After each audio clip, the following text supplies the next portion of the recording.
Mga kapatid, meron nga palang nag-comment doon sa previous video na ginawa natin. Yung tungkol doon sa ano ang ibig sabihin ng saint. So, i-explain ko sa inyo sa Tagalog kasi ang comment niya dito ay Bisaya. Sabi niya, kinsa may buhi pang nga na santo. Ay hara na i-declare after mamatay according sa iyang binuhatan na buhi pa siya. Dili na sila masanto mintras naglakaw sila diri sa earth. So sabi niya dito mga kapatid na sino ba raw ang nabubuhay na itinuturi na santo. Idini-declare lang raw ang isang tao bilang santo matapos siyang mamatay batay sa kanyang ginagawa habang siya ay namumuhay dito sa mundo, sa earth. So mga kapatid, tandaan niyo yung salitang earth. Okay, so sagutan po natin to hindi base sa opinion ng tao, kundi base sa salita ng Diyos. At sagutin rin natin to ng may pag-ibig. So mga kapatid, let's be honest. Pag narinig natin yung salitang saint or santo, first thing na pumapasok sa isip natin ay taong patay na, kagaya ng sinasabi niya. Or something like rebulto, statwa, or mga larawan na nakikita natin sa church, or mga taong hindi natin kayang tularan. Pero ang konsepto ng saint, mga kapatid, ay unang lumitaw na may higit 1,000 taon sa Old Testament written in Hebrew. Bago pa lang nagsimula yung paniniwalang ito ay para lang sa mga patay. So first of all, sa Old Testament, saint comes from the Hebrew word says kadosh.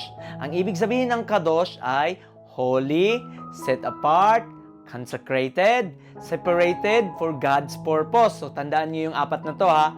Ang saint, mga kapatid, ay isang lifestyle. Ito ay pamumuhay, isang buhay na set apart for God. Why? Because in the book of Exodus, chapter 19, verse 6, God Himself says that, "And you shall be to me a kingdom of priests, a kadosh, a holy nation." Sinabi ng Diyos ito para sa mga Israelita na buhay, pero tinawag pa rin sila ng Diyos na kadosh, holy. Kaya mga kapatid, ang saint ay hindi ito titulo.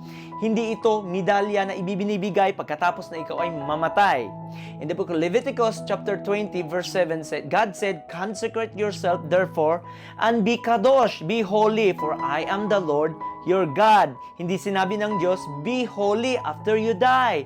Sinabi ng Diyos na be holy now. Now, mga kapatid, listen to this. In the book of Psalm chapter 16 verse 3, "But to the saint that are in the earth, and to the excellent in whom in all my delight."